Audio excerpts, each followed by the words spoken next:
What's up, everyone? This is DerekJ Speaks, back to you once again, this time to talk about AEW WrestleDream, live from Seattle, Washington, a pay-per-view that was meant to honor the memory of Antonio Inoki, and a show that was supposed to mark the beginning of a brand new era for AEW, at least according to Tony Khan.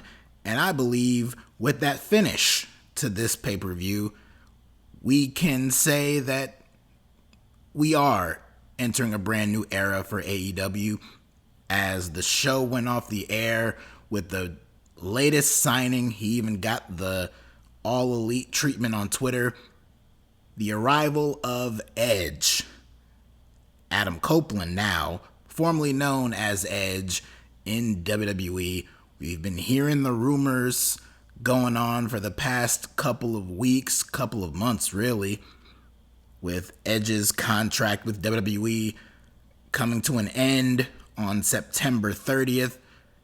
And a lot of people, myself included, thought there's no way he's going anywhere. He's going to re-sign with WWE. He's a WWE guy. There's no way he's going to be anywhere else other than the WWE.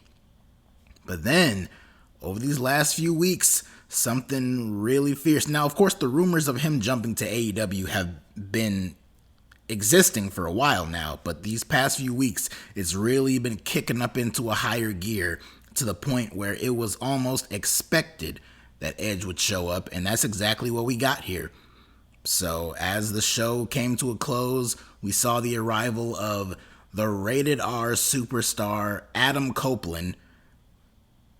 Excalibur used the Adam Copeland name, and that's how they're referencing him on Twitter and everything.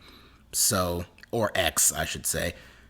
So it's Adam Copeland, the rated R superstar Adam Copeland. Even had Alter Bridge's Metalingus, that theme song. Apparently WWE does not own the rights to Metalingus, so much like how CM Punk was free to use Cult of Personality for his AEW run, now Adam Copeland can continue to use the Metalingus theme song for his run. And I thought it was a damn cool moment. It was a surreal visual seeing Edge and Christian come face to face on an AEW pay-per-view. That was a very, very surreal moment, but it was very cool. It was cool seeing him hit spears on Nick Wayne and Luchasaurus and stand tall with Sting and Darby Allin. Very cool moment, and a very easily set up 6-man tag team match for a future show. But just absolute greatness here to close out the show. And of course, this moment and all of this stuff came after the main event of this show, which was a 2 out of 3 falls match between Christian Cage and Darby Allin for the TNT Championship. This championship has been through the ringer over the past couple of years, so it's great to see it being showcased and highlighted in the main event of an AEW pay-per-view by Darby Allin, who's an AEW original. He's one of the pillars of the company. And of course, Christian Cage, who is on the absolute best run of his entire career. Many people would agree. I heartily endorse that same sentiment. His run, his character work, his in-ring work, all of it has just been top-notch this past year or so. So great stuff from him. But this was a 2 out of 3 falls match, of course, in Darby Allin's hometown of Seattle, Washington. Darby got the first fall. He won that using Christian's own turtleneck against him. He pulled the turtleneck over his head and got a jackknife cover on him, so he embarrassed him to get the first fall. But then shit got a little more serious after that. Of course, Christian has been talking about Nick Wayne's mom. She was out there in the front row. He was kind of mocking her a little bit, but shit got really serious when some steel steps were introduced on the outside, and Christian attempted a few times to slam Darby on these steps. I don't think they were quite getting the spot down exactly the way they wanted to, but eventually Christian just flat out slammed Darby on the actual steps part of these steel steps. Just looked absolutely brutal. He got the countout win, so Christian scored his fall. You had doctors and officials coming out there checking on Darby. Meanwhile, Christian is in the ring, cutting up the ring mat to expose the floorboards, the wooden boards on the canvas. And then as Darby's getting wheeled out on a stretcher, Christian comes off the top and hits a splash out onto Darby onto the stretcher. And then the two men find themselves back into the ring, now with this exposed wooden canvas here, and they're wrestling on that. They're both going back and forth. Darby somehow is still alive. I truly don't know how this man can survive moves the way he does, but he managed to do that here. But Christian got hit with a coffin drop. Christian kicked out of it though. And then as Christian was setting up to hit Darby with a spear, Darby sidestepped him, and instead Christian collided with Bryce Remsburg and took him down. Afterwards, as Bryce is down, Christian retrieves the TNT Championship belt, and out comes Nick Wayne to steal the belt right out of Christian's hands. He goes over to his mom and celebrates with her. He gets back in the ring and stands side by side with Darby, and they're facing Christian 2-on-1. And I thought either this is where Edge appears or we're going to see something else. And that something else is exactly what it turned out to be, which was Nick Wayne bashing Darby right in the face with the championship belt and basically aligning himself with his new father figure, Christian Cage. Nick Wayne's mom, still in the front row, is absolutely hysterical. She is being escorted out of the building. She is just beside herself over what her son has done here. And Christian goes for the cover. The referee hits the slow count, and Christian retains the TNT Championship. The match itself was very good. It became a spectacle towards the midway point and all the way up to the end, but it was still a damn good brawl. And I'm not the biggest fan of Nick Wayne pulling the heel turn, but it's been teased for weeks now. Christian has been basically telling Nick Wayne that he is more than willing to mentor him and how he needs a new father figure and he needs a man in his life and all that kind of shit. So it's not like it hasn't been built up. So, but I was going to be a little underwhelmed if this was going to be the only big thing that happened on this show. But of course it was not, because afterwards, Nick Wayne and Christian, they start putting the boots to Darby. Sting comes out to help, but then Luchasaurus comes out. Now it's 3-on-1 against Sting. That's when the lights go out. Right as Christian is about to tease, hitting a concerto on Sting, the lights go out. We get this special presentation message on the screen, and then we get this video of someone riding through the streets of Seattle in a car. It was a dead giveaway because people could pretty much tell it was Edge, but on the street there was a quick flash of the words rated R, and so that was the dead giveaway there. But then back in the arena, they hit the music. We hear the "You Think You Know Him," but it's now a high-pitched female-type voice that's saying it instead of the regular voice pitch that we hear in WWE. But again, they play Metalingus. Out comes Edge. It's even still the same shot of the smoke billowing and the steam and all that. Him running back and forth on the stage and everything. The pyro. It all looks the same. So he gets in the ring. He motions for Christian to hand him the chair. And then Nick Wayne pulls Sting back in position, seemingly to set up for the concerto. But instead, Edge clobbers Nick Wayne with it. He throws the chair at Luchasaurus' face. Christian manages to escape, and he leaves his boys to die at the hands of Adam Copeland, who spears Nick Wayne and spears Luchasaurus. And as I said, he shook hands with Darby and Sting to close out the show, and we had a long face-off between Adam Copeland and Christian Cage. So a big pickup. a big top star. This is a former WWE Hall of Famer, a former world champion, multi-time WrestleMania main eventer. This is a big name in the wrestling business, and he is a huge coup for Tony Khan and AEW.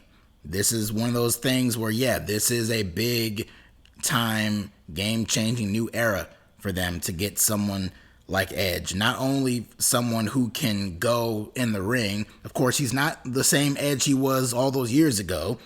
So, match quality-wise, you're not going to get the strongest out of him. But he can still go out there and perform to a pretty good level. And more so than that, you have a very wise, mature, elite legend in that locker room as kind of a locker room leader, basically. Of course, it'd be great to have him on Dynamite, but if in addition to the show becoming more of a Bryan Danielson show to fill that void of CM Punk being gone, it would be pretty cool if Adam Copeland also is a big face to build Collision around. I think that would be pretty cool. You can kind of balance it out where most of the elite guys pretty much dominate and revolve the show around them on Dynamite, along with people like Chris Jericho and whatnot. And then people like Bryan Danielson and Adam Copeland, Christian Cage, Ricky Starks, Jay White. These are people who can be built up on the Collision show. And of course, my thought originally with the potential of Edge, Adam Copeland coming in, was that we might get an alliance between him and Christian. Because at some point, they're going to want to do Edge and Christian versus the Hardys one last time while everyone's still able to walk, at least. But for the time being, these two are going to be adversaries. And like I said, I'm sure this is going to start out with a 6-man tag team match at some point in the near future, eventually building up to a singles match between Adam Copeland and Christian Cage for the TNT Championship somewhere down the line. Could be Full Gear. I'm thinking maybe it could be a little bit later, but if they really want to, they might do Full Gear. So we'll see. But great stuff there with the debut. The moment itself, awesome. Awesome stuff. But there was a whole other pay-per-view other than this, and a damn good pay-per-view, because there were some really great matches on this show, including one of the best professional wrestling matches of the entire year between two of the best technical wrestlers on the planet, that being Zack Sabre Jr. and Bryan Danielson. Jon Moxley, who unfortunately suffered a concussion in his match against Rey Fenix a week ago on Dynamite, he was out there on commentary. He was out there on commentary for all the Blackpool Combat Club matches. He was out there on commentary on the pre-show in a match between Claudio Castagnoli and Josh Barnett, which Claudio won. He was out there on commentary during a Ricky Starks Wheeler Yuta match that preceded the Danielson match here. A decent match that Ricky Starks rightfully won. But Mox stuck around and he was on commentary for this match. And while there were many points where he was talking a little too much, he was talking over the commentators to a certain degree, you could really tell that his inner wrestling fan was really coming out watching these guys, specifically watching Danielson, who we know Mox just adores Bryan Danielson as a professional wrestler. So that fandom was really coming out here, and rightfully so, because this was a tremendous match between these two men. Just tons of grappling, tons of submissions, tons of just all of it. Everything that you can think of, it was on display in this match. And this is a match that both men, specifically Danielson, have wanted to have for a very long time. And I know they had it in their minds to go out there and deliver a classic. And they did that. In fact, I even posted on Twitter, I felt this match was even better than the match that Danielson had with Okada back at Forbidden Door. I thought this was an even better match. And that's nothing to downgrade or downplay that match, because that match was great. But it just goes to show you how incredible of a year Danielson has been having now that he has been able to say that two of the best matches of the year is him and Sabre, him and Okada, that Iron Man match with MJF, countless matches on Dynamite this year, the match with Ricky Starks at All Out. Like, the man is on a career renaissance, and if he is winding down his full-time experience in the ring over the next year, then he's going out on the highest note, and he's going out with some big wins, as he did get the win here over Zack Sabre Jr., getting the win with the Busaiku knee, the second Busaiku knee. And Mox so eloquently put it best on commentary after this match was over when he said, "Holy shit. Holy shit indeed." So that was a great match. Another great match was the match that followed this one, which was a 6-man tag team match where the Don Callis family of Konosuke Takeshita, Will Ospreay, and the new member, Sammy Guevara, took on Kenny Omega, Chris Jericho, and Kota Ibushi. This was the best Ibushi has looked in the ring since making these sporadic appearances in AEW. We even got a glimpse of God Mode Ibushi at one point deep into this match. But it was a lot of chaos, a lot of moving parts, but this was a lot of fun. And the heels got the win with Sammy Guevara pinning Chris Jericho. The Takeshita and Ospreay had Aubrey tied up, distracted, trying to get a belt in the ring. She was trying to fend them off. And as Jericho was locking Sammy in the walls of Jericho, Don Callis got in the ring with Jericho's baseball bat, bashed Jericho in the head with it, and Sammy pinned Jericho to win it for his team. So the heels get one over on the babyfaces yet again. Don Callis is a slimy little fuck, but hey, his guys keep winning, and it was the right outcome. And this was a great match. Speaking of right outcomes and great matches, one of the best matches on this entire show was between Swerve Strickland and Hangman Adam Page. This was a great match, highlighted by, now, not to say that these two didn't already have greatness in the ring by themselves, but the crowd investment in this match was off the charts. Of course, Strickland is from Washington, so he had the home field advantage, so to speak, but Hangman was vociferously booed throughout this entire match, to the point where we heard "fuck you Hangman" and "Hangman sucks" and "fuck you Cowboy" chants in this match, and he was playing it up very well. But these two, up to this point, because this match preceded the Danielson Sabre match, this match up to this point was my favorite match of the entire night, and even looking back on it, it's still probably the second best match of the entire night. This was greatness between the two of them. These two guys, you got someone like Hangman, who at one point had the company built around him. He was the company, basically. And Strickland, he is on the rise. It's just good to see these two have something really meaningful to do on this show. And feuding with each other has definitely been a big help for them. And the right person did go over, as Swerve did get the win. We had some shenanigans with Prince Nana out there, but as he was getting sent away, we had Swerve come back, hit a couple of big kicks and stomps on Hangman, but in the end, it was the JML driver that put Hangman away and gave Swerve the victory. And I am damn sure all on board to see these two have another match in the future. And the same goes for Danielson and Zack Sabre Jr. I am all for a rematch between the two of them down the line. A few other matches on this show. We had the AEW World Tag Team titles on the line as FTR defended against Aussie Open. This was the buffer match. This was the match right before the main event, so the crowd wasn't fully into it, and to be honest, I really wasn't either.